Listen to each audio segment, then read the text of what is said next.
In Chapter 2, we're going to look at alkanes and the nature of organic compounds. First, going to talk about functional groups, which are a collection of atoms that behave in a particular way. Usually it's independent of the rest of the molecule. In this example here, this is a double bond.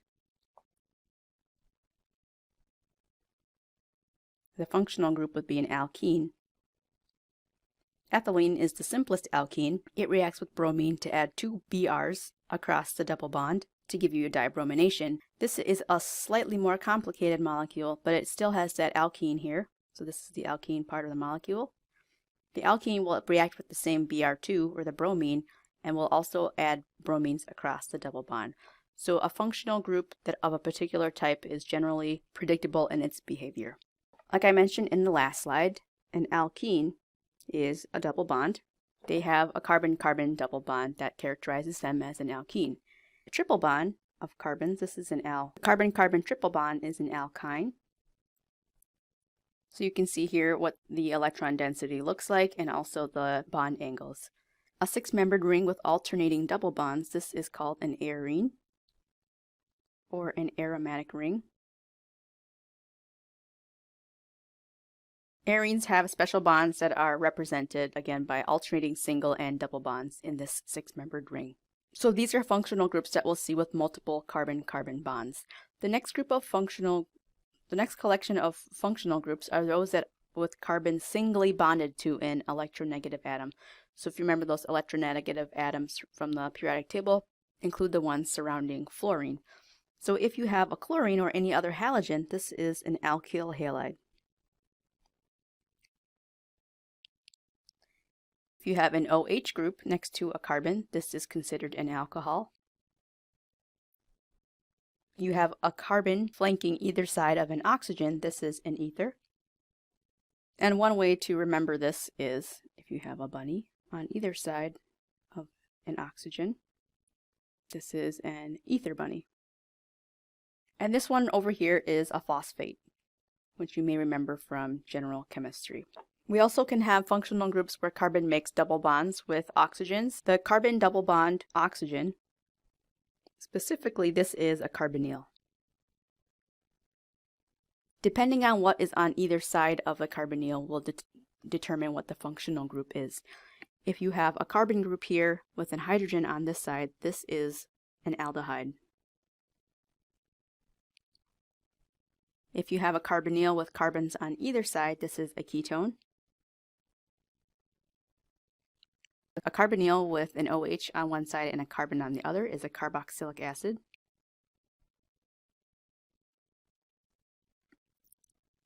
And if you have the carbonyl with an oxygen followed by another carbon over here, this is an ester. If you have what looks like an ester but with a sulfur, this is a thioester. This here carbonyl with an N is an amide. And this with a chlorine here, this is an acid chloride. All of these have that carbon double bond oxygen, and depending on what is on either side of the carbon, that will determine what functional group is. So this is just another table of the functional groups. Some of them we've already seen, but in this one it will give you an example of each of them and how they're named. So the first one, the carbon-carbon double bond, this is an alkene, which is the double bond.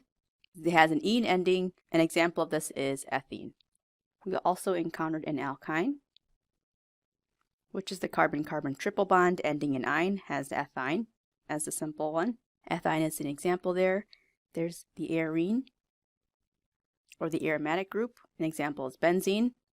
This is a halide. We have chloromethane. This is the alcohol. And this is the ether. So the ones that you'll need to know for this class are all of them on this slide.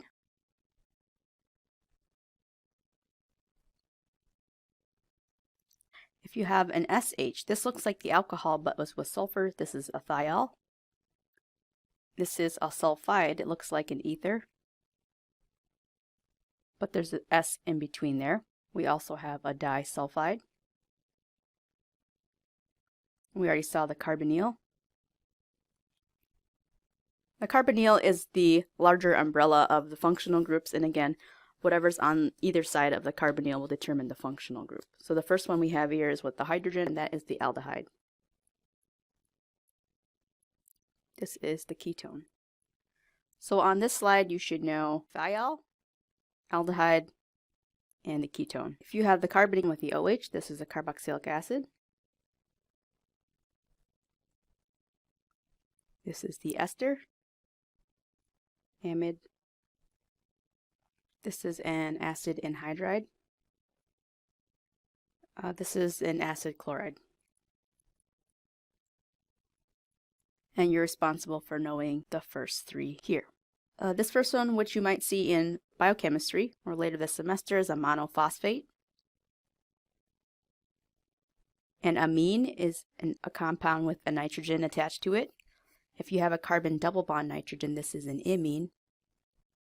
Carbon triple bond nitrogen is a nitrile.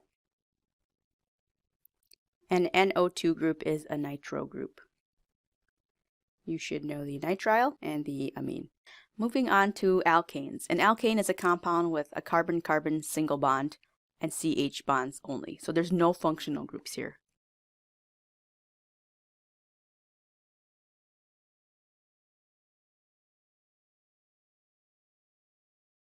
So no functional groups in alkanes. The connecting carbons can lead to large molecules or they can be small molecules. The simplest formula for an alkane is CnH2n plus 2, where the number of carbons is n. For example, if I had a 3-carbon chain, my formula would be C3H8. So it would be 2 times 3 plus. A saturated hydrocarbon is one that has no carbon-carbon double bonds. So if you think of something that is saturated, you can't add any more to it because there's no more that can be added. So a saturated hydrocarbon means that we can't have any more H's on there without violating the octet rule. So these are examples of alkanes. We have methane, ethane, propane, butane. These are all carbon-carbon single bonds. They all follow the formula C3H8. The formula of an alkane with more than 3 carbons can have more than one structure. So you can have a straight chain, or you can have normal alkanes with that. It can have more than one structure, and those fall into 2 categories. They can be straight chain or normal alkanes, such as this one here. So this is your straight chain.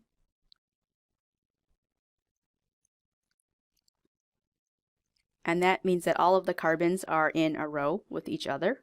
It's just one carbon after the other. Each carbon is connected to another carbon. In a branched chain, we have a carbon group branching off of the second carbon. We have a branch coming off of the second carbon, and that's what it means to be a branched chain. So these two both have the same formula, but they are arranged differently, so they are isomers of each other. For an alkane with 4 carbons, you can have these 2 isomers. With a 5-carbon chain, you can draw another isomer of that as well. These are constitutional isomers of each other, which means that they differ in how their atoms are arranged in chains.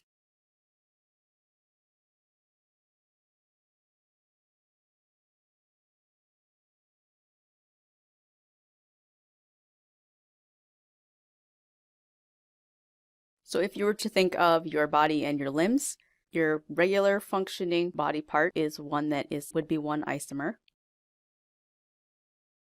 But if I took one of your legs off and put it in the spot where your hand was supposed to be, and vice versa, these would be constitutional isomers of each other. So the formula is the same there, but they are put together a little bit differently. So you can see examples of different constitutional isomers. So again, the same formula connected differently. These both have C4H10. This would be a branched one. And this is the linear version. You can make the functional groups different with the same formula. These both have the same formula. Here there's an alcohol, here there's an ether, and you can have branched and linear with those functional groups as well. A condensed organic structure doesn't show the bonds, but lists the atoms. You've seen in the last chapter and the beginning of this one where we draw out every single individual carbon atom and every single bond to the hydrogen. But that can get very tedious very quickly, so there are shorter ways to write these structures. One of them would be to use this, what they said was condensed in different forms. There's a couple of different forms of a condensed structure. This is the same way to draw that, but this just shows the tetrahedral geometry. so we can see those 109.5 degree angles. One way to do this is to write the carbon plus the number of hydrogens. So that one has 3 hydrogens. This would be CH3. Then you would draw a bond to the next one. This is CH2. This is another C with 2 hydrogens. And then we have a C with 3 hydrogens. So that would be one way to write this structure out in the condensed form. Another way to do that is to remove the bonds altogether. So you can write CH3, CH2, CH2, CH3. That would be another form of a condensed structure. And the last one is if you have similar groups, you can bunch them together. So I have CH3, I have CH3. These two CH2s are the same, so I'm going to put them in parentheses. And then put a 2 here because there are 2 of those, followed by a CH3. So that is a condensed way to draw these structures. In these condensed structures, they don't have the CH or the CC bonds shown. They are implied. The parentheses can indicate if there's multiple groups or the order in which things are bonded.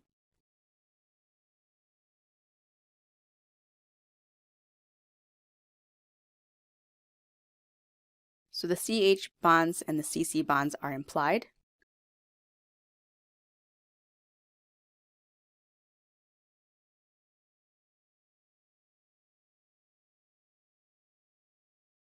When doing a condensed structure of a branched alkane, there's 2 different ways that you can handle it.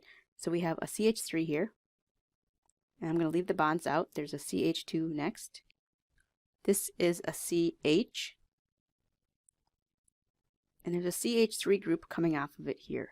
What you can do is put the CH3 coming off of that directly, and then there's another CH3. This would be one way to represent that structure.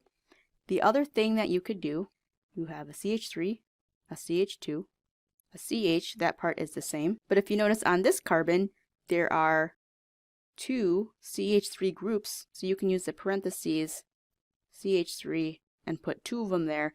That tells us that there are 2 CH3 groups coming off of this carbon. So atoms or groups that are bonded to a carbon are shown to the right in the parentheses. Atoms other than hydrogen can be shown hanging from the carbon. This is a structure here. If we're going to write out the condensed structure, we can do them in different ways. Notice here that there's a Br and a Cl. We have CH3, a CH here, and then because there's a Br hanging out here, we just put it to the right of this carbon. There's a Br, another CH2, CH2, CH, and there's a Cl on that one, and then CH3. You could certainly go back and put these 2 CH2 groups in parentheses if you wanted to streamline things. So one way of inserting those groups that are hanging off of the carbon chain is to put them to the right, or we can put them in the parentheses as I'll show you on this particular example. CH3, CH2, CH, then we would use the parenthesis here for the CH3 group. I have a CH2, CH, there's an OH there, and then CH3. Repeating CH2 groups can be shown in parentheses. This I could write out as CH3. It's 1, 2, 3, 4 repeating, CH2, 4, and then CH3. If 2 or more identical groups are bonded to the first atom on the left, they can be shown in parentheses to the left of that atom or hanging from the atom. A few examples ago, we had CH3 and a CH3. So what we can do is put the CH3 to this CH. I have 1, 2, 3 CH2s that I can put in parentheses, followed by the CH3. If you have a double bonded oxygen to a carbon, that can be hanging from the carbon or just to the right of the carbon. So this can be written as CH3, CH2, COOH. You could do CH3, CH2 this way, or you could combine these two oxygens here and just write CO2H. But as brief as this is compared to drawing out all of the carbons and all the hydrogens, This is still tedious for an organic chemist, so we want to do things as lazily as possible. So I'm going to show you the line bond chemical structure, which we also refer to as the zigzag. So there's 3 rules for line bond structures, or the zigzag structures. The first is that carbon atoms aren't shown. Instead, a carbon atom is assumed to be at each of the intersections of 2 lines. For example, if I was to draw this structure here, I'm just going to worry about the carbon structures here, or the number of carbons in the middle. So there's 1, 2, 3, 4, 5, 6. So I'm going to start by putting my pencil down and counting that as 1. So it would be 1, 2, 3, 4, 5, 6. Each point is a carbon. 1, 2, 3, 4, 5, 6. So that's 1 through 6. I'm going to number the same carbons here so you can see where things fit. So the carbons are not drawn here. And if you look at number 2, hydrogen atoms bonded to the carbon aren't shown. So we're not showing any hydrogens, and the carbons are shown as points. Any atoms other than carbon and hydrogen are shown. I'm missing things. I only drew in this main chain here. At carbon 3, I have another carbon, which I will just draw another line to represent. This is the CH3. This is the bond going to the CH3. And at carbon 5, I have an OH. So you write the OH in there. So another thing that you want to recognize here is that there's a hydrogen drawn on the oxygen. The only time hydrogen atoms are shown is if they're on an atom other than carbon. So NO. So I'm going to redraw this so you don't have the clutter of the numbers in there. But again, you draw 6 carbons, 1, 2, 3, 4, 5, 6. There's a line here and a line here for the OH.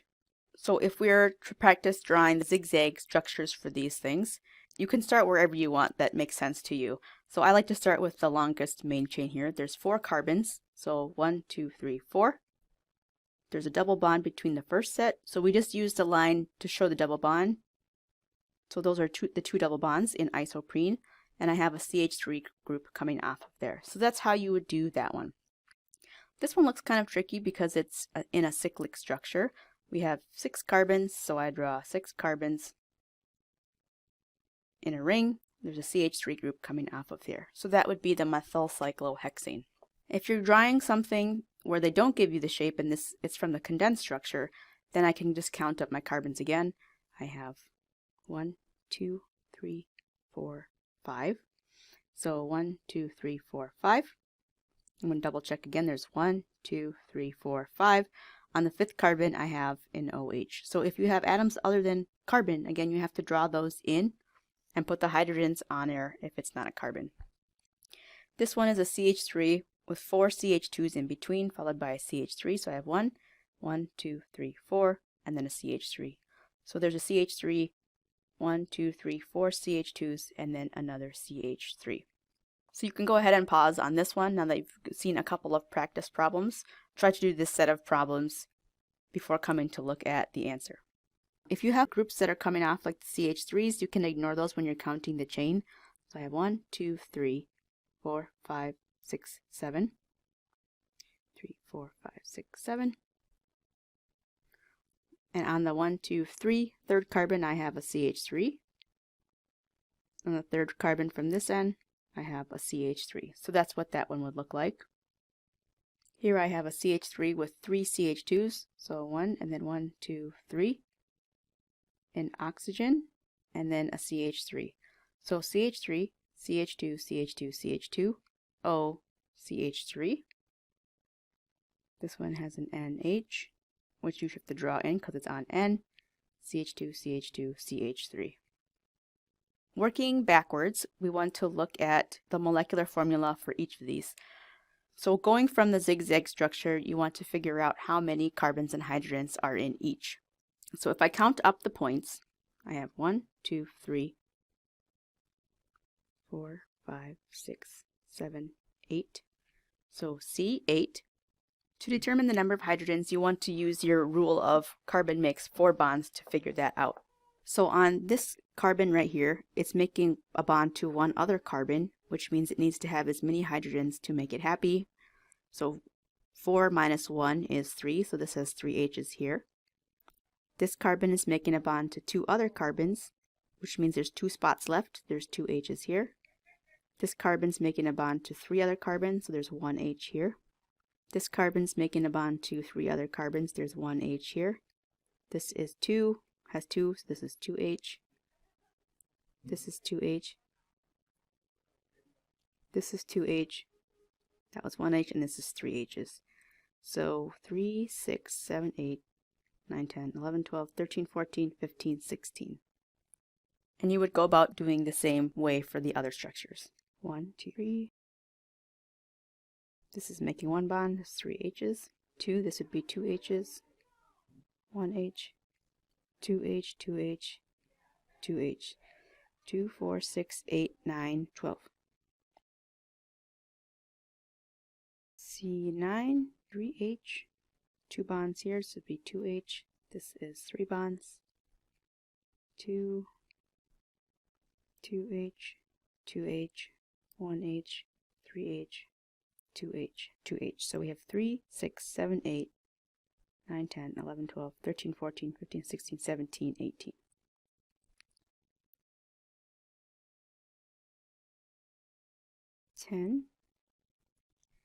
And this would be 3, 4, 5, 6, 7, 8, 9, 10, 11, 12, 13, 14, 15, 16, 17, 18, 19, 20, 21, 22, 23, 24, 25, 26. And then I forgot these 2 carbons, so it should be C12H26. When we name straight chains, there's a whole system of naming organic compounds, and we start with naming straight chain alkanes. For every carbon chain that has only 1 carbon, it will have a meth or methane parent. Organic compounds with 2 carbons will have the name ethane. 3 carbons will be propane. 4 is butane. 5 is pentane. 6 is hexane. Heptane.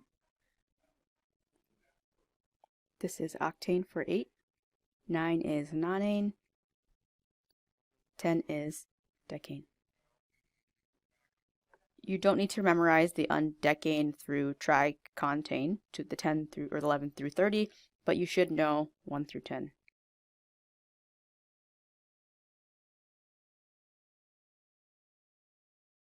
An alkyl group is generally the group coming off of the main chain.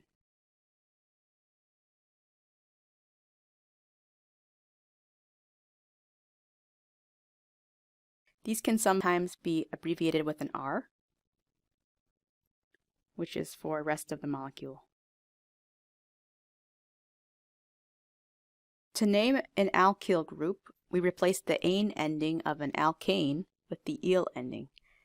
For example, in the last one, if there was 1 carbon, that was methane. If it's a CH3 coming off of the chain, we would call it a methyl.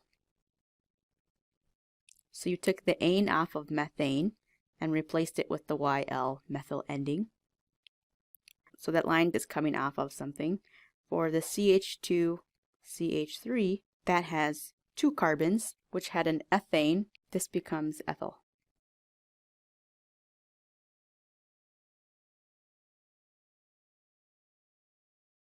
So on these structures below, there's a CH4. That would be just methane because there's 1 carbon. If a CH3 is coming off of something, indicated by this squiggle here, this is a methyl group. This is a CH3 on an OH. This is a methyl alcohol. And a methyl on a nitrogen is a methylamine. When we're naming these side chain alkyl groups, again, you can see if it's just a straight alkyl chain coming off of here, this is a methyl. This is an ethyl. For 3, it's propyl. Butyl for 4. And pentyl. And the carbons can be classified by how they're connected to a molecule. If you have a carbon that's bound to only 1 other carbon, such as this one here, R stands for rest of molecule. So this carbon is bound to only 1 other carbon here. This is a primary carbon. This is bound to 2 carbons. This is secondary because of the 2 carbons. This carbon's bound to 3, so this is a tertiary carbon. This one is 4. It's quaternary.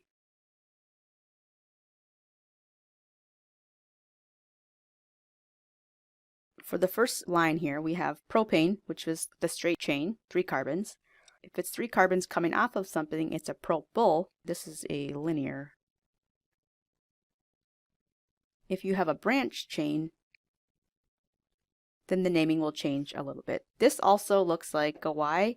This is an isopropyl group. And that is one of the ones that you will be responsible for knowing. You have a butane, 4 carbons. A 4-carbon straight chain or linear chain is a butyl. If you have a 4-carbon chain that looks like this is a sec-butyl. So that just means that where it's connected to the rest of the chain is a secondary carbon. This is isobutane. This is an isobutyl group. So if you're going to draw that one, it looks like this, and you have that Y on the end again, which is the Y here, which is why it's called iso. And if you have a group that looks like this is a tert butyl. Or you can think of it as a turkey claw. So here's a practice problem for you. So for each of the carbons that are shown with arrows, indicate if it's primary, secondary, or tertiary. And then for the circled side chains, determine how the side chain would be named. So you can take a minute to figure that out and then unpause the video and come back for the answers. Alright, for this first arrow, this carbon is bonded to only one other carbon. This is primary. This carbon is bonded to 2 other carbons. This is secondary. This carbon right here is bonded to 4 other carbons. This one is quaternary. So in case you couldn't see that, that's A, B, C, D for that carbon right there. For figuring out the side chains, I'll start with B, which is one right here, which is the easy one. This is 1 carbon coming off of here. This is a methyl group. This group is 1, 2, 3, 4. It's linear, so this is a butyl. This one here is 3 carbons, but it's branched in the middle. This is an isopropyl group.